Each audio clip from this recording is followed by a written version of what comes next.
অতিথি আপ্যায়নে কিংবা বিকেলের চায়ের আড্ডায় এমন একটা নাস্তা রেসিপি থাকলে বেশ জমে যাবে। নাস্তাটি খেতে যেমন সুস্বাদু, বানাতে খুবই সহজ। আসসালামু আলাইকুম সুপ্রিয় দর্শক, আমি সীমাস লাইফস্টাইল থেকে সীমা বলছি। আশা করছি সবাই ভালো আছেন। আমিও আল্লাহর অশেষ রহমতে অনেক অনেক ভালো আছি। তো নাস্তাটি বানানোর জন্য প্রথমে আমি আলু আর ডিম সিদ্ধ করে নিয়েছি। তো আমি নাস্তাটি দুজনের জন্য বানাবো, সেজন্য আমি একটা ডিম আর 3টে আলু নিয়েছি। তা আপনারা যতজনের জন্য বানাবেন ঠিক সে অনুযায়ী ডিম আর আলু বাড়িয়ে কমিয়ে নেবেন। আলু আর ডিম সিদ্ধ হওয়ার পর এখন একটা কাঁটা চামচের সাহায্যে আলু আমি ম্যাশ করে নিচ্ছি। যেহেতু গরম, হাত দিয়ে ম্যাশ করা যাবে না। তো এখন ডিমটাও আমি ম্যাশ করে নিয়েছি।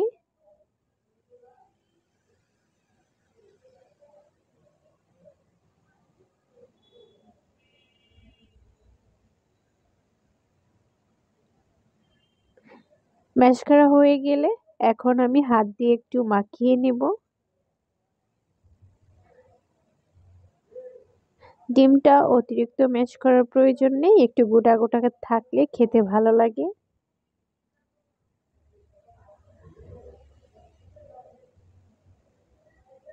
তো এখানে আমি কিছু পেঁয়াজ কুচি অ্যাড করে দিলাম।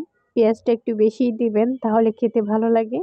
তো এখানে আমি একটা কাঁচামরিচ কুচি দিয়েছি, কাঁচামরিচটা অনেকটা ঝাল, সেজন্য আমি একটাই দিয়েছি।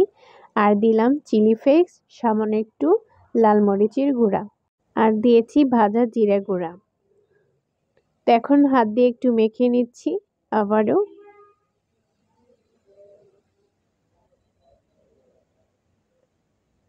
মাখানোর সময় দেখবেন সুন্দর একটা ঘ্রাণ আসে, মনে হয় যে ইফতার ইফতার একটা ঘ্রাণ চলে আসে। তো এখানে আমি 2 টেবিল চামচের মতো কর্নফ্লাওয়ার অ্যাড করছি। আপনারা চাইলে স্কিপও করতে পারেন, তাহলে দিলে নাস্তাটা একটু ক্রিস্পি ক্রিস্পি হয়। তো সেজন্য আমি দিলাম। এখন হাত দিয়ে সবগুলোকে ভালো করে মিক্স করে নিচ্ছি। তো আমি লবণটা প্রথমে দিতে ভুলে গিয়েছিলাম, তো সেজন্য আমি এখন লবণ দিয়ে দিয়েছি স্বাদ অনুযায়ী। আলু সিদ্ধ করার সময় আমি লবণ দিয়েছিলাম, তো সেজন্য এখানে আমি লবণটা একটু কম দিয়েছি। তো আবারও আমি চেক করে নিচ্ছি ঠিকঠাক আছে কিনা সব। তো এখন আমি হাত দিয়ে এগুলোকে একটা শেপ করে নেব। আমি একটু লম্বাটে শেপ করেছি, আপনারা চাইলে এখানে গোলও রাখতে পারেন। এভাবে আমি সবগুলো নাস্তা বানিয়ে নেব। আপনারা দেখতেই পাচ্ছেন আমি কিভাবে শেপটা দিচ্ছি হাত দিয়ে।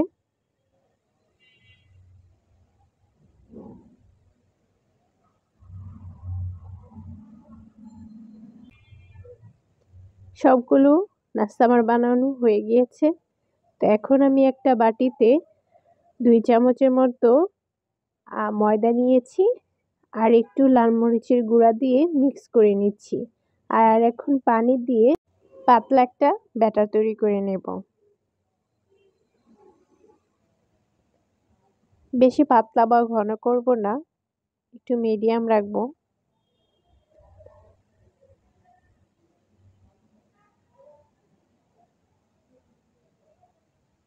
এই যে দেখুন, আমি দেখিয়ে দিচ্ছি কিরকম রেখেছি।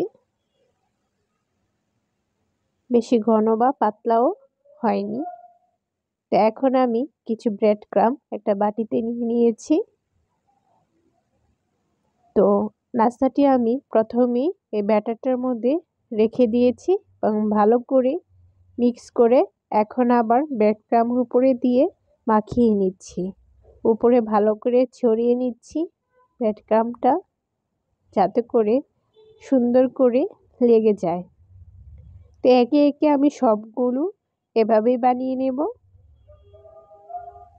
আপনারা চাইলে শুধু এভাবেই ভাজতে পারেন, কিন্তু ব্রেড ক্রাম্বটা দিলে খেতেও ভালো লাগে, দেখতেও খুব সুন্দর লাগে। তো এভাবে আমি সবগুলো বানিয়ে নিয়েছি। এখন আমি কড়াইতে পর্যাপ্ত পরিমাণ তেল দিয়ে, তেলটা গরম হয়ে আসলে একে একে সব নাস্তাগুলো দিয়ে দেব।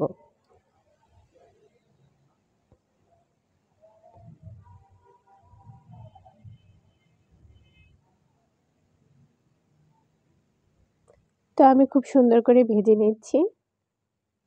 একটু লো হিটে ভাজবেন, লো টু মিডিয়ামে রাখবেন চুলার আঁচটা, এতে করে একটু মচমচে হবে, নাস্তাটা খেতে খুব ভালো লাগবে।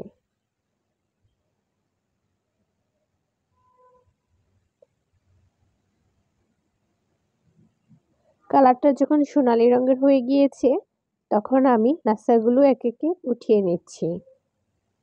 তো বাকি নাস্তাগুলো আমি এভাবেই ভেজে নেব।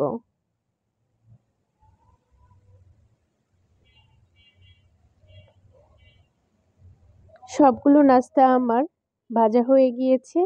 আর ফাইনাল লুকটা দেখুন কতটা সুন্দর দেখতে লাগছে। এটা দেখতে যতটা সুন্দর খেতেও ঠিক ততটাই মজার। যে কোনো অতিথি আপ্যায়নে এই নাস্তাটা খুব সহজেই বানিয়ে দিতে পারেন। শীতের বিকেলে এই নাস্তাটা চায়ের সাথে একদম জমে যায়। খেতে একটু ঝাল ঝাল লাগে, বেশ ভালো লাগে। তো আজকের রেসিপিটি আপনাদের কেমন লাগলো অবশ্যই কমেন্ট করে আমাকে জানাবেন। আর যদি ভালো লেগে থাকে তাহলে like, comment, share and subscribe করে আমার পাশেই থেকে যেতে পারেন। আর পরবর্তীতে নোটিফিকেশন পাওয়ার জন্য পাশে থাকা বেল বাটনটি অবশ্যই ক্লিক করে দেবেন, যাতে করে আমি নতুন কোনো ভিডিও আপলোড দিলে সাথে সাথে আপনার কাছে পৌঁছে যায়। তো এই যে দেখুন নাস্তাটা আমি খুব ভালো করে আপনাদেরকে দেখিয়ে দিয়েছি। আশা করছি আপনাদের অনেক অনেক ভালো লেগেছে। তো এখন আমি পরিবেশন করে নিয়েছি, খাওয়ার জন্য প্রস্তুত হচ্ছি। তো আমি আমার মেয়ে শুধু খাবো, তো সেই জন্য আমি একটু সস ঢেলে নিয়েছি, কারণ এই নাস্তাটা সস ছাড়া খেতে একদমই ভালো লাগে না। একসাথে একটু সস হলে বেশ জমে যায়। আমার মেয়েটা তো মাশাআল্লাহ বেশ পছন্দ করেছে এই নাস্তাটা, সে খুব মনের আনন্দে খাচ্ছে দেখুন, খুবই পছন্দ করেছে সে এটা। তো আজকের মতো এখানেই বিদায় নিচ্ছি। এতক্ষণ সাথে থাকার জন্য সবাইকে অনেক অনেক ধন্যবাদ। সবাই ভালো থাকবেন, সুস্থ থাকবেন। সবাই আমার পরিবারের জন্য দোয়া করবেন, আমিও সবার জন্য দোয়া করি। আজকের মতো এখানেই বিদায় নিলাম। আল্লাহ হাফেজ।